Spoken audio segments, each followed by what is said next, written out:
Good morning. Welcome to another edition of your favorite podcast and ours as well, Hanging with the Chads. I am Chad Springer, joined as always by the greatest co-host, tag team partner we could ever have, Mr. Chad Boudreaux. How the hell are you doing today?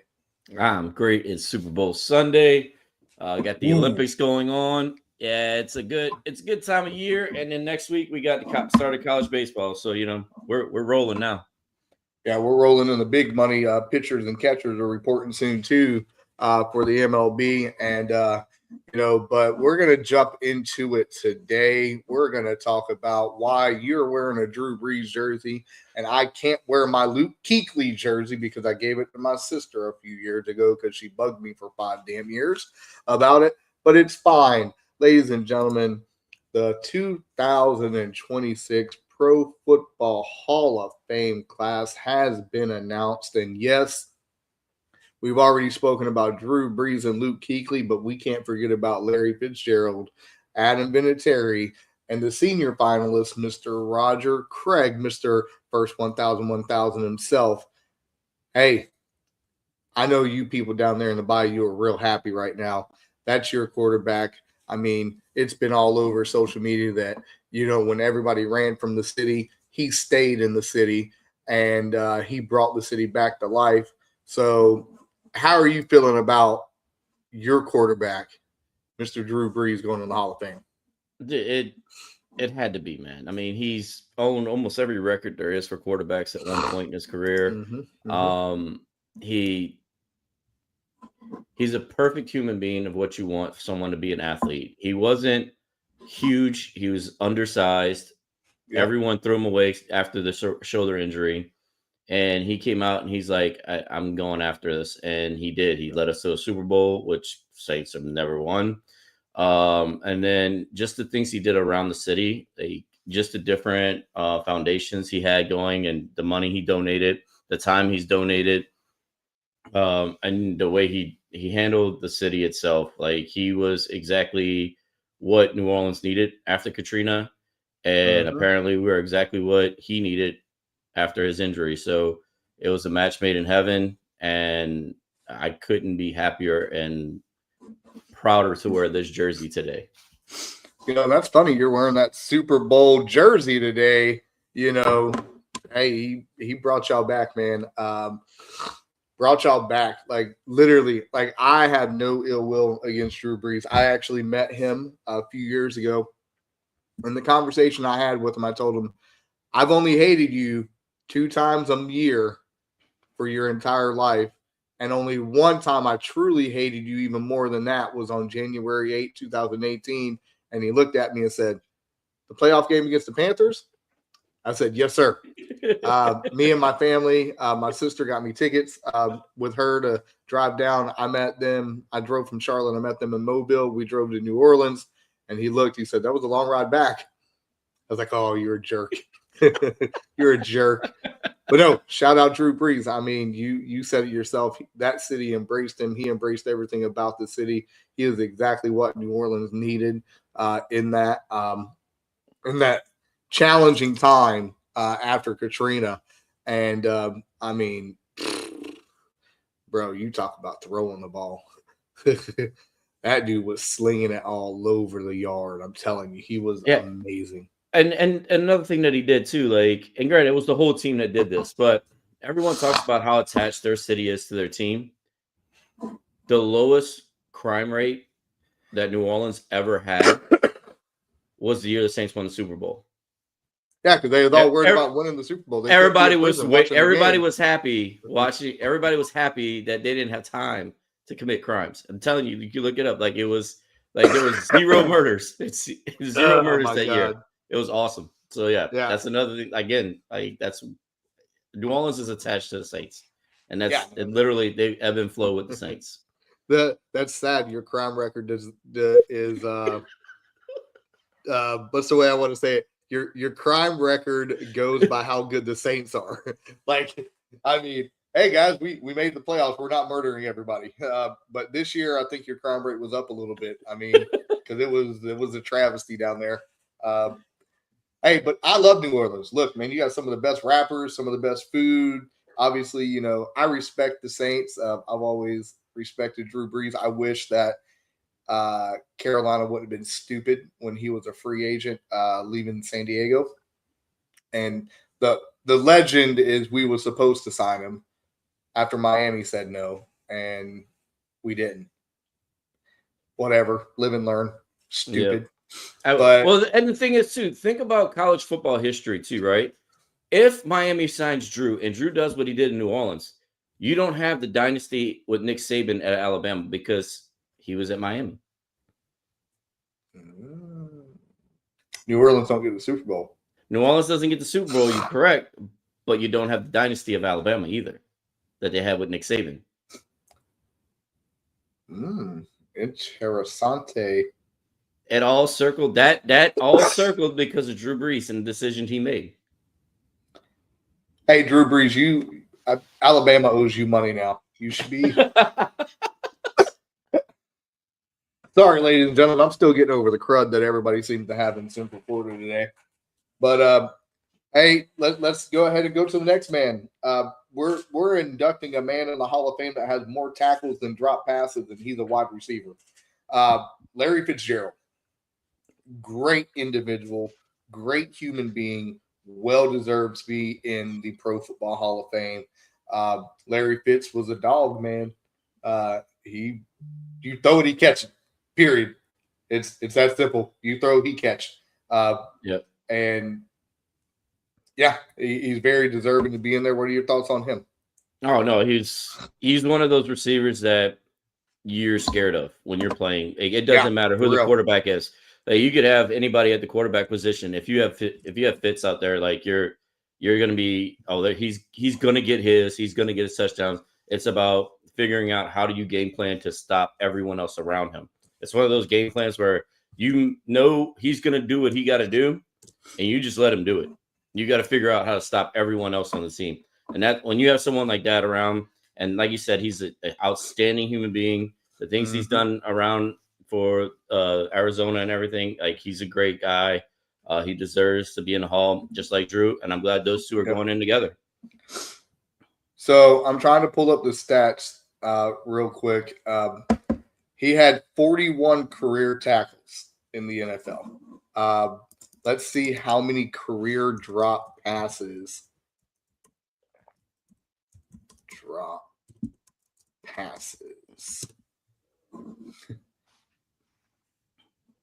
So, he had 41 tackles, and it says roughly 29 to 35 drop passes in his 17-year career. That is awesome, man, and very deserving for Larry Fitzgerald. And I speak, we're military, and we know what both these men have done for the military that we spoke of. Drew Brees is Mr. USO himself, and Larry Fitzgerald came up through a military family, which is great. It is amazing to see it, and they're both well deserving. And that's the offensive side. We're going to get into the defense, but we're going to start first with Adam Vinatieri, probably one of the greatest kickers. I hate Adam Vinatieri for an obvious reason. About 22 years ago, down in Houston. But whatever, who cares? Pat McAfee said it best whenever Adam Vinatieri retired. It was an honor to hold his balls, since he was older. But Adam Vinatieri is the kicking goat. He is the GOAT, all-time leading scorer. So very deserving for him to go in. Very, very happy to see him go in, and very sad at the same time that he's going in because he took a Super Bowl from me. But whatever. Hey, Adam Vinatieri going in. What do you think? No, I love when kickers go in, man, especially kickers that deserve it. Like, Adam Vinatieri is one of those that you're going to remember for years and years and years. Yep. Where there are kickers that you're not going to remember, or they're going to be like you got the other kickers that, like Grammatica, that you're going to remember because of the things that he did, but you're always going to remember Vinatieri for being the one that came in the big spots and he did what he had to do, and he was the game killer. You knew if he goes in, you're winning, plain and simple. I think Sebastian Janikowski needs to go in soon. I agree. Not many kickers can drink a 12-pack on the sideline and kick a game-winning field goal from 70 yards. Right. Yeah. But no, he was the original one. Yeah. Hey, that dude was a number 1 first-round draft pick. Okay, that's crazy. That tells you everything right there. Tells you everything you need to know about the kicker. I'm going to talk very highly of the next individual we're going to talk about. I'm not going to say anything. I'm going to let you have the floor. You know what? I want you to introduce him like I did you for your boy, Drew Brees. I want you to introduce my boy, and then I'll talk about it. How about that? All right. So here we go. We got one of the greatest defensemen ever in the league. I'm not going to lie. As a Saints fan, he scared me every time we got on the field. Like, as much as I trusted Drew, I trusted the offense to do their thing, which was weird for us in New Orleans coming from the Dome Patrol to Drew Brees in that high-flying offense. When we went up against Luke Kuechly, I was scared. So, you have it. Luke Kuechly. There's not much you can say about this individual that you didn't already say. He is probably one of the greatest defensive players to ever step foot on the field. Greg Olsen said it best. He's the nicest person you're ever going to meet until he puts a helmet on and becomes a psychopath. He knew what you was doing before you did it. He watched film, and like, just look at his reaction whenever Julius Peppers told him he was a Hall of Famer. He was just Luke Kuechly about it. Just wow. Like, great person, great linebacker, smartest linebacker I've ever seen. I don't care what you say. He's made some amazing plays. He's the reason that Kurt Warner liked one of my Twitter posts and retweeted me. So that's awesome. Very deserving to go in. So I'm happy to see my linebacker go in, my Superman go in, and the most feared linebacker in the NFC South in recent memories to go in. And I bet your boy Drew Brees is happy that he don't have to go against him anymore. So at the end of the day, I'm happy to see him go in. And shout out Luke Kuechly, man. Carolina Panthers, we're getting some now. So we got one more to talk about, and that's Roger Craig, Mr. 1000 himself, the first man to do it, and who set the precedence for all these new running backs. You know, the Marshall Faulks of the world, the Christian McCaffreys of the world, the Gentrys of the world. He is the senior class member to go in. I think it's a little overdue, but shout out Mr. Craig getting into the Hall of Fame. Well deserving. Your thoughts? No, I mean, he deserved it. Like you said, he's the first thousand guy. He's the one that basically opened up the game for running backs to do what they do now, where you're not just looking for somebody to hit the hole. You're looking for someone to go out there and catch the ball too. So all these dual threat running backs that we have now, it's because of him. So absolutely. Yeah, it's way overdue for him to be in there, because it's what modernized the backfield in the NFL now is because of him. So congratulations, like, well deserved. Yep, absolutely. You know, congratulations to all those that were voted into the Hall of Fame. And you know what they say, with controversy, we create more controversy on this show. Shout out to the people who didn't vote for a certain coach to get in, because I hope you step on a Lego today. Every day. Literally, I hope that you get paper cuts in between the webbings of your fingers. Okay? Yeah. 100%. I don't wish death on you, because that's illegal. But I hope you step on the L-shaped 3-prong Lego. Okay? And you know, those individuals that didn't vote for Bill Belichick to go into the Pro Football Hall of Fame on his first ballot has literally screwed every other coach in history moving forward, to where no coach can be a first ballot Hall of Famer. And that's sad because Andy Reid should be a first ballot Hall of Famer. Tomlin, contrary to popular demand, should be a first ballot Hall of Famer. Nick Saban, he might have been in college, but if he was in the NFL, he could have been a first ballot Hall of Famer. Miami could have won more games. But let's just be real. Those voters that didn't get him to that 40 vote threshold, why? Yeah. What are you doing? Like what? Why? You want to make a point? You want to make a point? So that means that Mr. Tom Brady won't be a first ballot Hall of Famer if there's so much controversy coming with all them Super Bowls, right?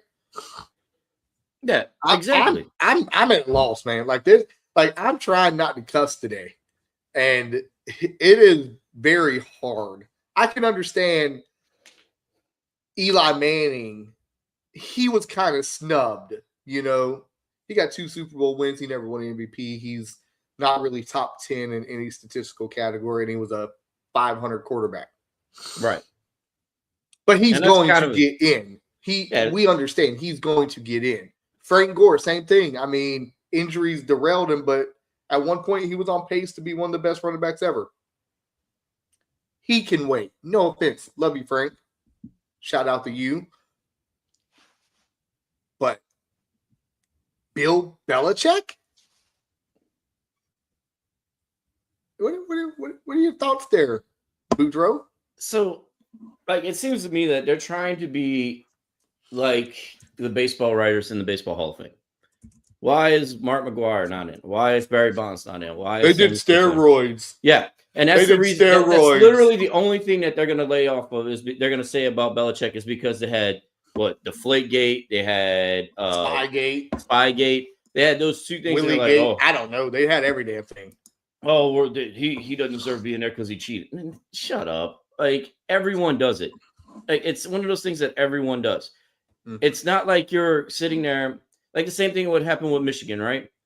If you have somebody on your staff that's good enough to sit there and watch film, now granted, they did a little bit extra, but watch film, understand what the call signs are going to be from the other team. Is watching the film like this. But still, like, if you can do that all you want, but if your players don't play and you don't put them in the right position, I mean, come on. Like, this is stupid. This dude, he's got what, 6 Super Bowl titles as a head coach, 2 as an assistant coach. And you're not going to put him. And you're not going to put him in. You're not going to put him in. His accolades. I'm going to read his accolades. You ready? This is accolades, accomplishments, and honors. 6-time Super Bowl champion head coach. 2-time Super Bowl champion as a head coach. 3-time AP NFL Coach of the Year. He's the Maxwell Club NFL Coach of the Year. He's on the NFL 2000s All-Decade Team, the 2010s All-Decade Team, the 100th Anniversary Team. Obviously, he's in all these New England Patriots thing. He has the most Super Bowl wins. He has 8, so he has the most. Most Super Bowl wins as a head coach. He has 6. Most Super Bowl appearances, 12. He has 12 Super Bowl appearances. He has the most Super Bowl appearances as a as a head coach. He has the most playoff wins as a head coach. He has the most playoff appearances, tied at 19. He has the most divisional championships as a head coach. So here's my question. Here's my question to all the voters. Because you guys have obviously put coaches in the hall. They're in there. Out of every coach that's ever coached in the NFL, you have just started your own NFL franchise. And you could take any coach in their prime. What coach are you taking as your head coach? Taking Ron Rivera. You are out of your mind. Ron. You are out of your mind. I love Riverboat Ron. That's I get that. And I love Sean Payton, but still, I'm telling you right now, there is not a single person. Like, if you're putting your money on it and you're spending all this money on it, you want Belichick in his prime running your organization. Facts. 100%. There's no one else you want. So, like you're doing UNC. No offense. Sorry, I had to say it. Shout out UNC game winning shot last night on Duke. Anyway, yeah. So that's what I'm saying. Like, how would you not put somebody that you know for a fact every owner if you bought your own organization right now in the NFL, you bought your own team, who do you want running it in their prime? Bill Belichick, hands down. That's it. So real quick, I'm not trying to get off topic. The best fantasy football player here, check it in. The Tulip Bowl winner himself, Mr. Hees.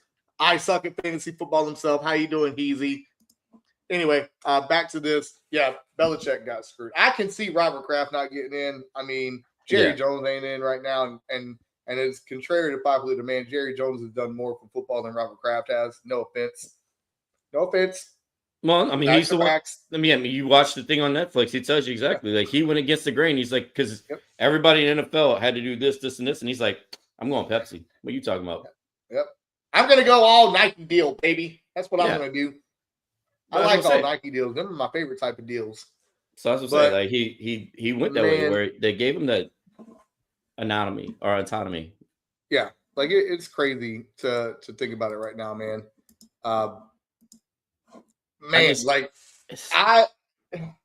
It's so hard to fathom what these individuals like you mentioned baseball.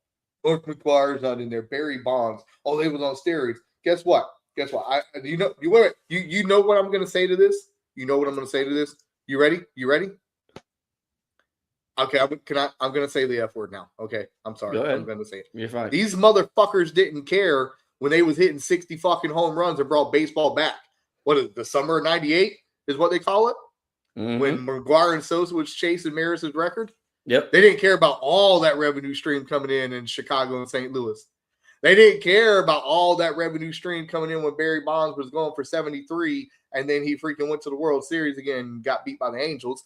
They didn't care when he was chasing, Hank Aaron's record. They only care when it's about the Hall of Fame. Oh, yeah. They didn't care about them people buying the newspapers to read. They didn't care about people watching ESPN. I remember the night McGwire freaking beat the record because I rushed home from soccer practice, literally ran in, took the remote from my mom's hand, put it on the game, and watched it when he hit it. I ran out of my house to my neighbor's house and celebrated with him. I was like 10 years old, bro. Like wearing a T-shirt Mark McGwire jersey. Like, come on, bro. When Barry Bonds hit his number 73 or whatever to break the record. Like that, we all know where we was. People were fighting over them balls. Brought so much money in. And baseball loved it. The writers loved it because it gave them something to write about every day. Mm-hmm. And then all of a sudden, now it's like nothing. It's the same thing with Belichick. Yeah. Everybody, and the thing is, everybody hated Belichick and loved him at the same time because he gave you something. Like, he never gave you anything in those interviews, but it gave you something to write about how he never gave you anything in those interviews. Yeah. Literally.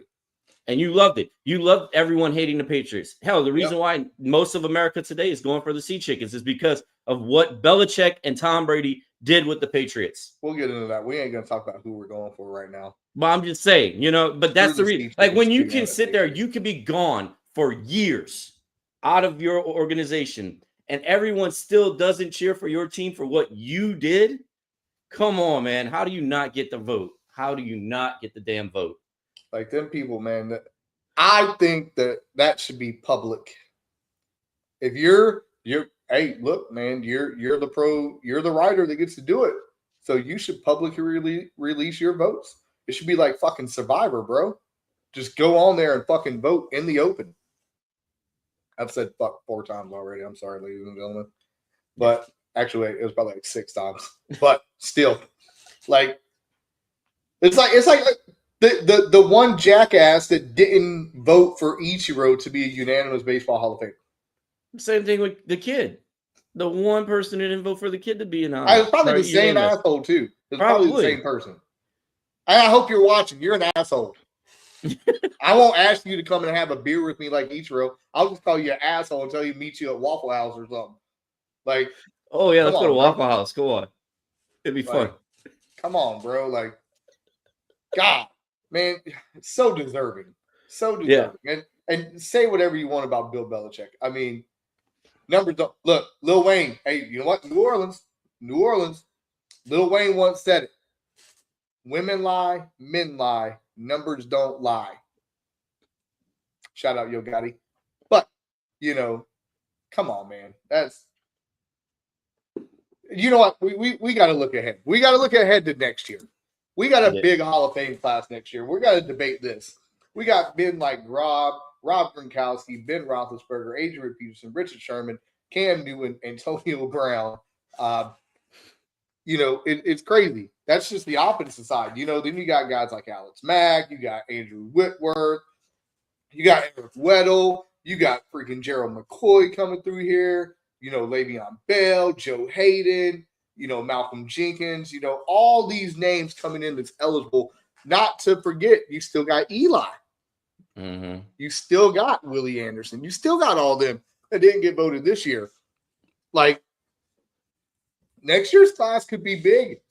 Like, if you had to pick 5 names for next year's class, who are you picking?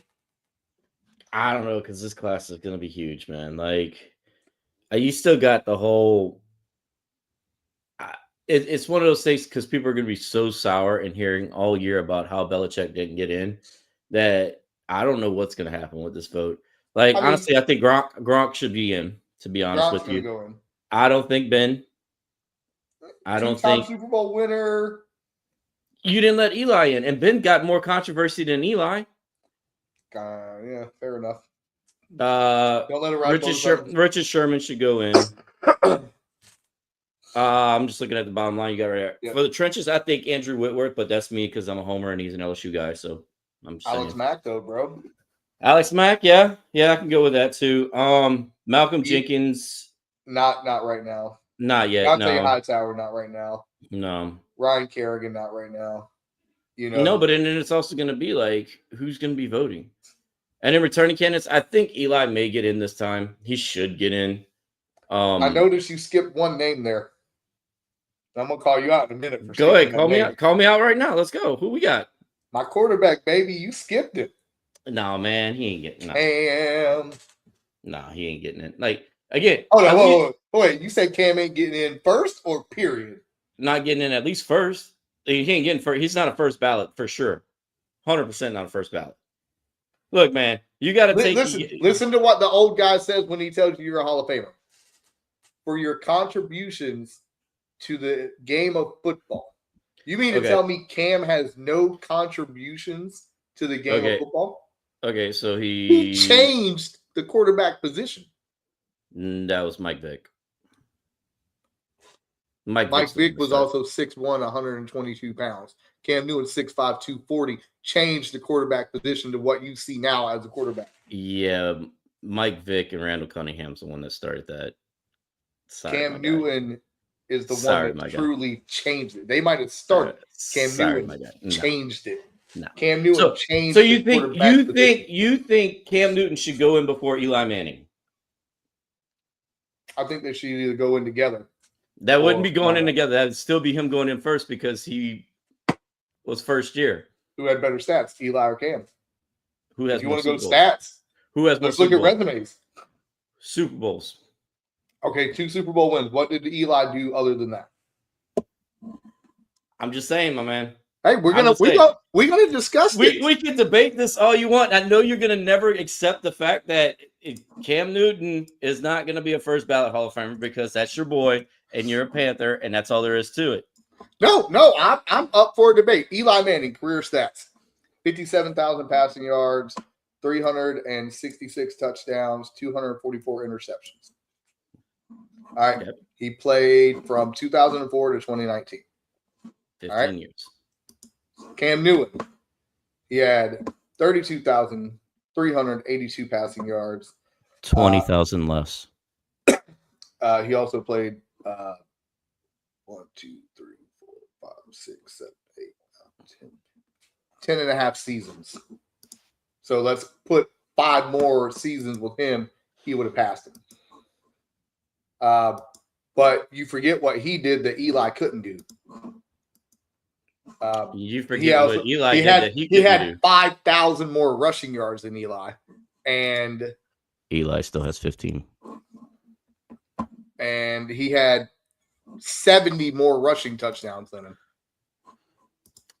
And you forget what Eli did that Cam couldn't. Win a Super Bowl. Win a Super Bowl against New England, thanks to 2 lucky ass catches by Mario Manningham. Hey, and if Eli doesn't throw the ball up for him to get to it, he would have never got it. Come on, bro. Like Cam Newton's first 2 games, he threw for over 400 yards. He freaking dominated the league. He transcended. He made quarterback fun again. And he played half the time. I think Cam Newton half the time. It's only 4 years, 4.5 years. He played half the time. It's played half. That man, you got to understand that year with New England was whack. He got screwed over after COVID. When he came back for Carolina, he didn't get a good opportunity because Carolina was in complete shambles at the time. Don't get it twisted. Eli Manning is going to be a Pro Football Hall of Famer. Cam Newton is going to be a Pro Football Hall of Famer. Period. And whether it's this year, whether it's next year, Cam's going to go in. Don't care what anybody says. He changed the position. People hated Cam Newton. Oh, I agree. Because he wasn't Eli Manning. No, I didn't like him. I hate him because he played the Saints. But the Saints had him on lockdown most of the time too, though. They hated him because he wasn't a Manning. And when I say a Manning, I mean the way he presented himself. There are some that did that. I'll give you that. There are some that did that, yes. Yeah, see? They hated him because the way, dude, he single-handedly, yes, Michael Vick and Randall Cunningham did this, but they didn't do it consistently like he did. He single-handedly made the quarterback position what it is today. Are you out of your mind? Michael Vick didn't do it consistently? How many 6'5", 240-pound quarterbacks were there in 2001 when Mike Vick played? That's not what I'm saying. I'm saying the way he played. I'm trying to talk about the quarterback physique and position of the quarterback and the way they presented themselves. Yes, Michael Vick ran for 1,000 yards one year. Damn, Lamar does it every year. Look at Josh Allen. What is Josh Allen? Let's look how big Josh Allen is. You're killing me here. No. You're trying to say that Mike Vick didn't do this consistently, is what you said. You said that he was the one that Cam Newton did it consistently. So you're saying Mike Vick didn't do it consistently. Mike Vick is the one quarterback that was a running quarterback up until Cam Newton that freaking every coach was afraid of because they didn't know how to game plan against him. They didn't know what to do with him. They invented the spy linebacker because of Mike Vick. Okay. They didn't invent it because of Cam Newton. They invented it because of Mike Vick. What is the most passing yards Mike Vick had in a single season? I don't know. 3,303 yards in 2011 for Philadelphia. Okay. That year, that was when he couldn't run anymore because he ran for 589 yards that year. Exactly. Now, only 500 yards. In 2006, that MVP year, or he wasn't MVP in 2006, was he? Yeah, that would have been the MVP year. Or the year before that.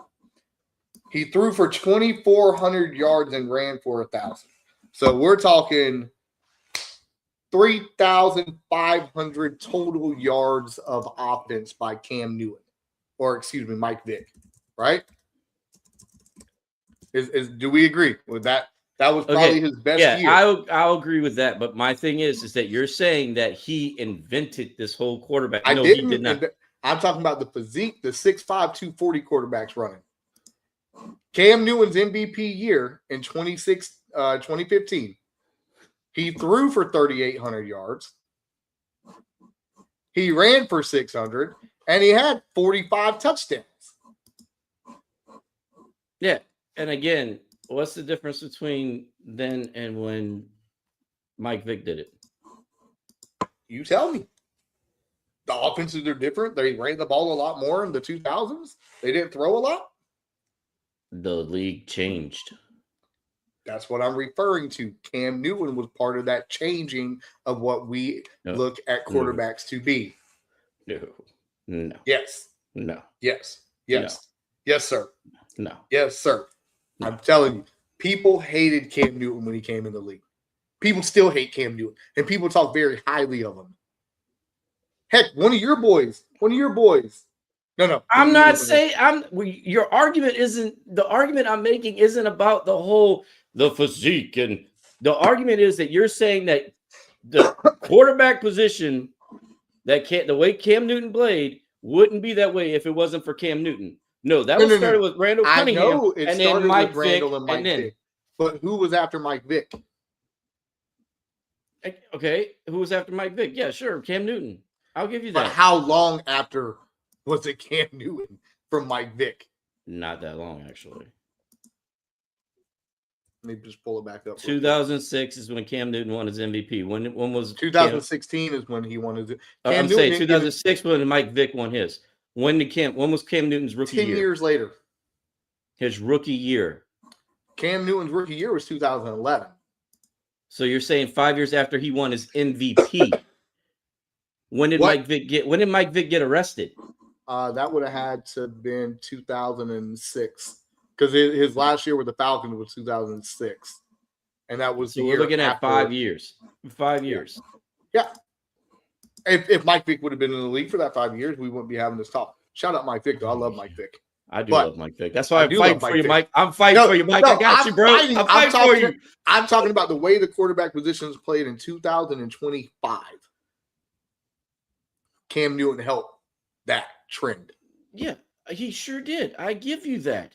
But I'm not saying so. You're trying to tell me that the way you stated that first statement about Cam Newton by you coming after me for not saying Cam Newton, you said that he's the reason why quarterbacks played the way he played. No, that started before him. And Cam still has more rushing yards than Randall Cunningham. Just saying. Yeah, and the Randall got old real quick though. That was the problem with him. Yeah, and the league was completely different then, where defense could go headhunting. That year he had in 1990 was the year he had almost 1,000 yards.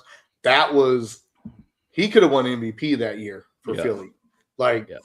He had 3,400 passing yards, 30 touchdowns. He ran for 942 yards and 5 touchdowns. He was playing fucking rookie mode on college football. Yeah. Like I love Randall Cunningham. That time with the Vikings, obviously he was older and I was older to be able to watch him more, but I wasn't remembering what was going on in 1990. I barely knew my numbers then, but look at this. Randall Cunningham. Let's see what his. I mean, we're also thinking I don't know, man.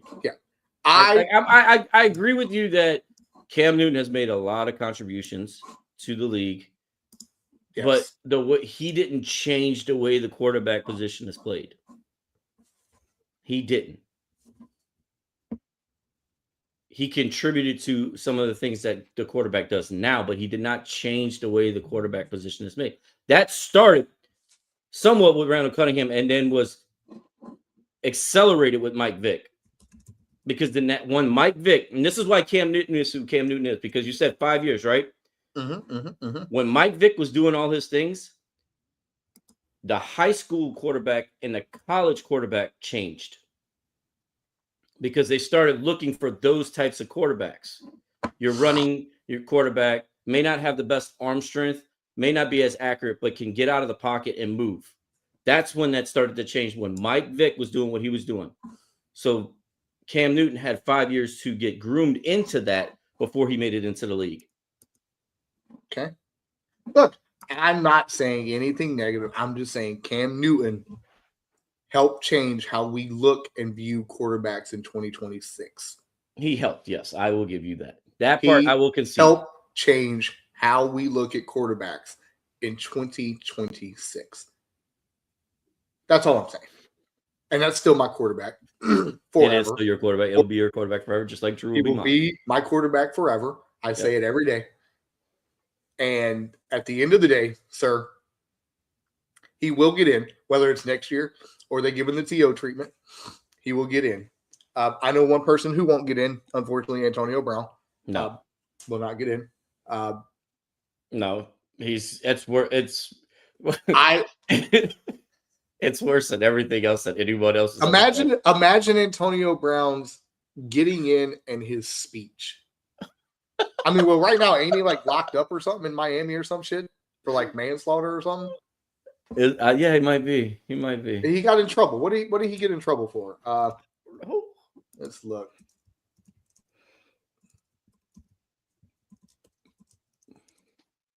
He just got arrested. Let me look that up. Faces serious legal issues, including a Second-degree murder of second-degree murder with a firearm in Miami. He was currently on house arrest after being extradited from Dubai, facing a 30-year prison sentence. Like, I hope he's okay mentally, physically, emotionally. That is crazy right now. Like, they said after that hit that Perfect gave him, or whatever his name is, for the Bengals, like, he was out of it after that. I mean, golly. Like, I'm sorry, Antonio Brown. You've had a lot going on, buddy. I hope the best. I don't think he's going to get in. I think Andrew Wentworth might get in, and Alex Mack. I think those two are going to get in first ballot. And what happens if they say, screw you, Belichick, again? The NFL Pro Football Hall of Fame will lose its credibility. Yeah, 100%. Like, part of it's gone already. Part of it's gone right now just because they don't have him in there. The greatest coach of all time. Yeah. Like, it's not even credibility. And it's not even a question mark because the coach only gets credit for wins. And he's won most games, or most playoff games, most Super Bowls as a head coach and assistant coach. He had 2. Don't forget about those 2 as assistant. So, like, he's no. I think Richard Sherman's going to get in too. I think he's going to get in. And I hope he shouts out Crabtree. Hope he shouts out Crabtree. That's sorry, Bob Crabtree can't cover me. That's why I'm in the Hall of Fame. It's crazy to think about it, man. Like, I know. I can see Robert Kraft not getting in. I get it. I can see that. I can see that. I can see that. Like, it's what happens? He has a lot of controversy with him too, so I could see him not getting in. What happened? This is what I want to see. Obviously, Gronk is getting in. If Gronk don't get in, I'm fucking done with the Hall of Fame. Like, I'm done. I hope Gronk spikes his statue. Like, they put a fake one out there just so he gets Gronk, if you're listening, please Gronk spike your Hall of Fame bust. Please. I am begging you. I will buy a ticket and go to Canton, Ohio, and take days off work just for you to do that. I will do that. If you just Gronk spike your freaking Hall of Fame bust, that would be epic. That would perfect. That'd be the best Hall of Fame ceremony I've ever seen. So we narrowed it down. So we know Gronk's getting in. Mm-hmm. You don't think Big Ben's getting in? No. First. AP? Not first ballot. Adrian Peterson? I don't know Former if he gets MVP. in first. Well, I mean, just look, because like what they did this year to Belichick kind of sets the standard now of everyone, right?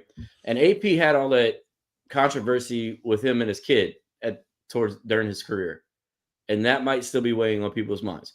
I think AP should get in 100%, but I don't know, man. Like, to me, he was probably top 5 running back in our generation.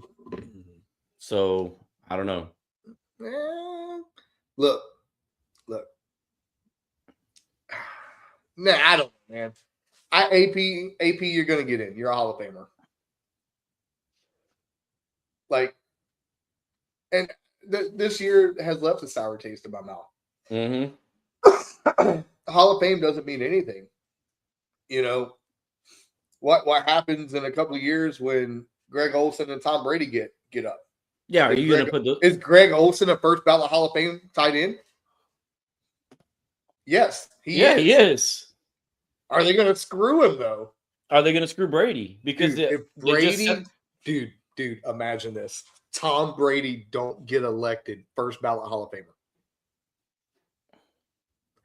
Imagine the aftermath of that. The question is, do you think Tom Brady really gives a crap? Yeah, dude. Every athlete gives a crap, man. Like if you don't get in, like you worked your heart. This is like one of those things you dreamed about. You dream about winning. Yeah. You're getting drafted. Like these are the days you dream. National championship in college football, then getting drafted, and going walking across the stage, getting your jersey, then making it into a Pro Bowl, winning a Super Bowl, and Hall of Fame. Those are the 5 things as a pro football player or as an elite football player that you look forward to. And now that he's done playing, that's what he's looking forward to, is getting that knock at the door. And if it doesn't happen, but they set the standard this year. You're not letting in the owner. You're not letting in the coach. Why are you going to let in the quarterback? It's crazy, right? First ballot Hall of Fame. Dude's got everything. He got every record there is for a quarterback. And you don't vote him in. Yeah. Yep.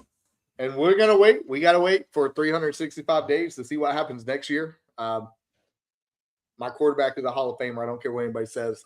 I never said he wasn't. He's just not a first ballot. Hey, if he is a first ballot, you owe me Chick-fil-A. I'll buy you Chick-fil-A if he's a first. If they vote him in next year, I'll buy you Chick-fil-A, and I'll deliver it to you on the show. All right, so hold on. Let's get one thing perfectly clear. This is a Sunday. Chick-fil-A, is not open on Sundays. Hey, we'll figure that part out when we get there. That's like a girl when I was younger, because you know what, we're gonna get in the older, the asshole era of Coach Springer real quick. The younger Coach Springer, a girl once told me that she loved me, and I said, no, you don't. And she's like, yeah, I can prove it. I was like, you can? She's like, yeah, tell me how. I was like, I want you to bring me Chick-fil-A on Sunday with a receipt.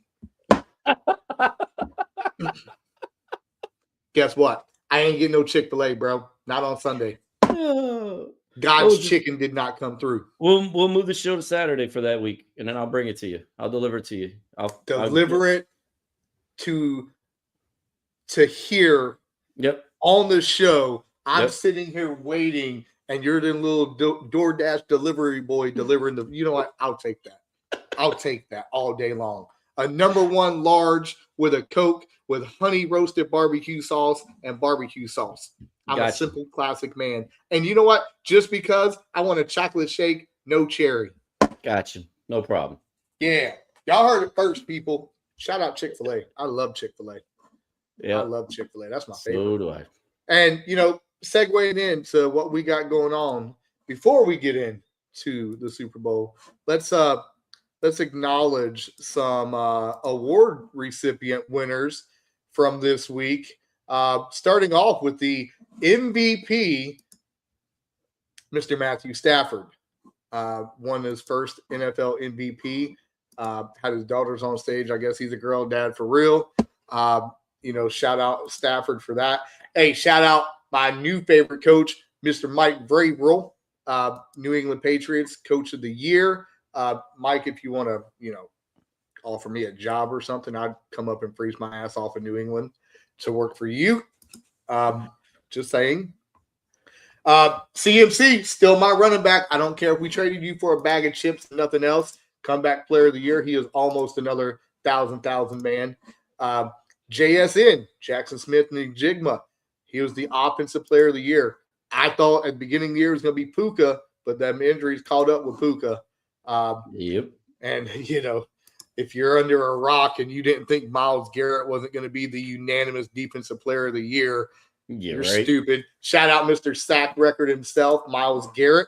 It's funny, every time I type in your Twitter name, his comes up because it's both Myler and Miles. So, at the end of the day, one day I'm going to accidentally tag him in the show, and hopefully he tags me back. And then look, my boy T-Mac, Mr. McMillan himself won the Offensive Player of the Year for Carolina Panthers. Shout out T-Mac. Hell of a draft pick for us. Then the Defensive Player of the Year was Carson Schwinzinger for the Browns. I'm sorry if I screwed your name up. Please forgive me. Then, obviously going through, we're going to get to the Walter Payton Man of the Year, Bobby Wagner, and they say that's just as prestigious as winning the MVP. So shout out that. And, of course, we know about the Hall of Fame. Why did you say nothing about Rookie of the Year? I did say rookie of the year. T-Mac, baby, was the offensive rookie of the year for my Carolina Panthers. And then Mr. Swinzinger or whatever was the Browns. What, do you think one of your guys won a rookie of the year? No. Just because New Orleans says just because New Orleans says Tyler is the rookie of the year doesn't mean he is rookie of the year. Nope. I was just making sure that you said your guy. I'm sorry, I zoned out for a second there. My bad. Oh, you zoned out. Great. I zoned out, yeah. National television, you're gonna zone out. Good job. I zone out, especially when you're talking about your Panthers, to zone out some more, It's okay. Wait until we get a national show and we have to sit in the studio. You're gonna zone out. I'm gonna tase you. Hey, so there's a lot going on in the NFL. Hey, shout out Josh McDaniels going through the Patriots rehabilitation program and being the assistant coach of the year. He's one of them guys that is a lifetime assistant coach now. Like he doesn't need to do anything else. No, he doesn't need to be head coach anymore. But speaking of which, hey, we're gonna get into Super Bowl 60 preview, baby. We got the Seahawks and the Patriots. Legacies are on the line. Seahawks, Patriots. It's going to be – I think it's going to be a good game. A lot of people say, oh, it's going to be boring, no big name. Guess what? It doesn't matter if they're big names or not. That means they're the two best teams in football right now. Deal with it. This is the last time we're going to see football for 8 months, so you better enjoy it. Y'all might be pissed off at the halftime show. I'm cool with it. I can't wait to see what Bad Bunny does. So, hey, what are your thoughts going into today? No, it's going to be a defensive battle. It really is. Because both teams' defense is just phenomenal. Their offense is opportunistic.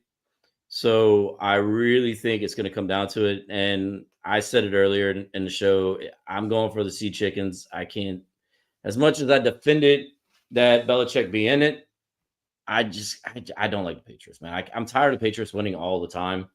Go Sea Chickens is where I'm at, man. I think the Sea Chickens will win it. It's going to be a tight game, like you're saying. I think the Sea Chickens will take over in the fourth quarter and win it.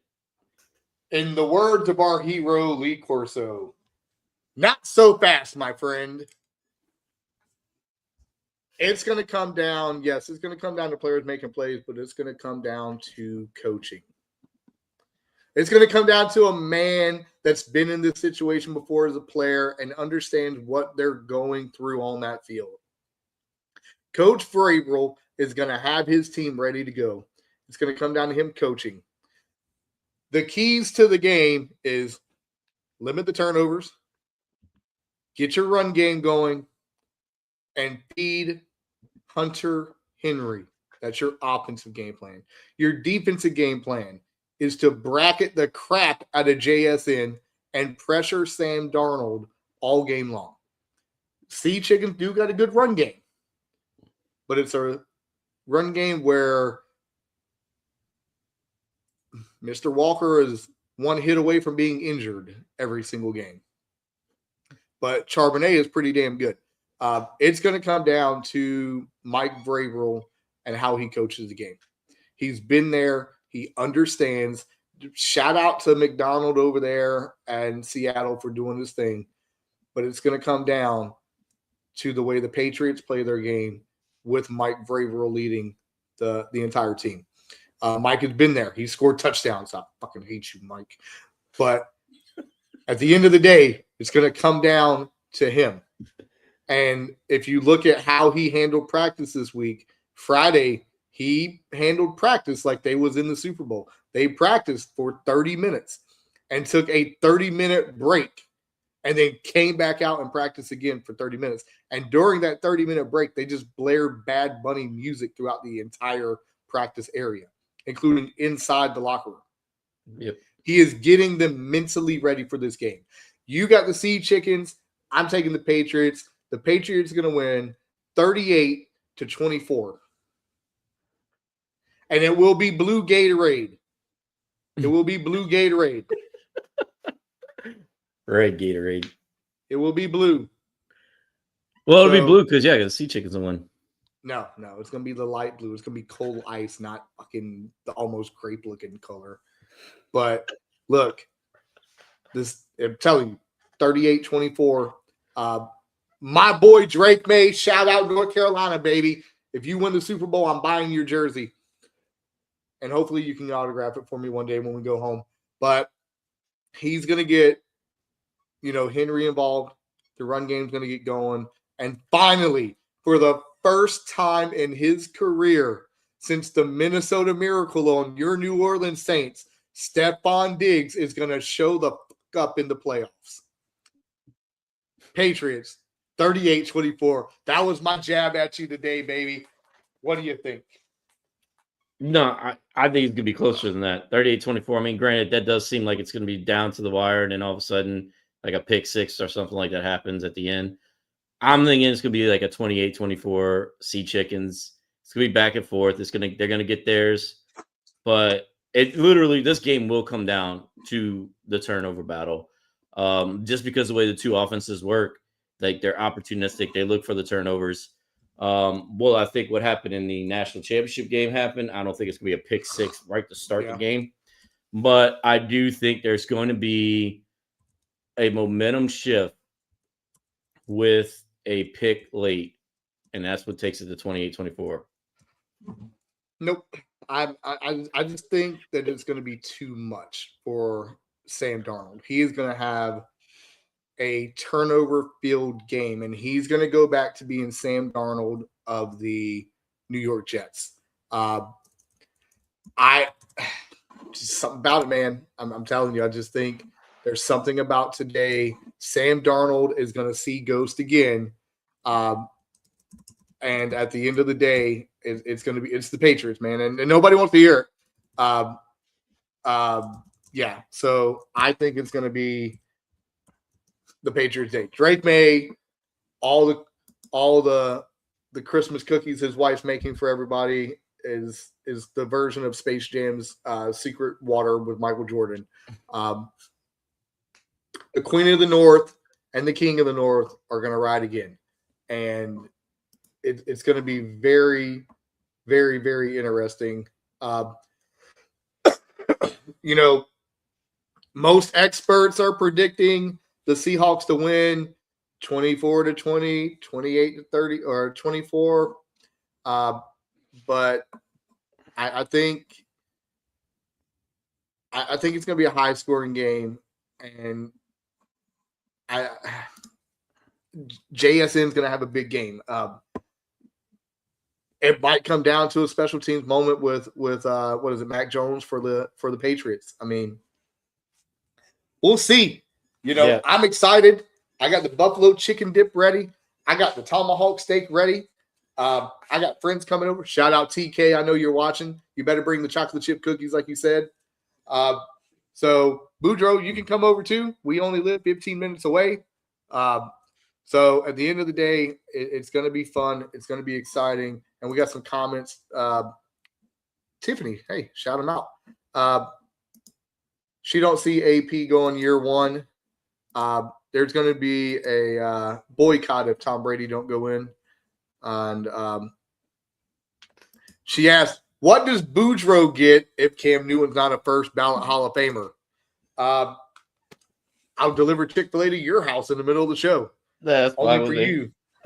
So, but, shout out TK. Shout out TK watching the show. You better bring some chocolate chip cookies. That's all I'm saying. But, Boudreaux, episode 40 has been completed. 40 episodes. What are your thoughts on these last 40 episodes? Hey man, this has been fun, man. I love doing this. I love chatting with you all the time, talking to people. We literally chat every fucking day too. I know.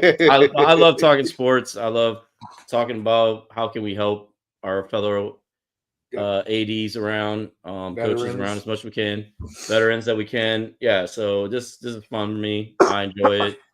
So I appreciate you putting this whole thing together. Hey man, at the end of the day, I said we want to do something positive, like the sign says behind us.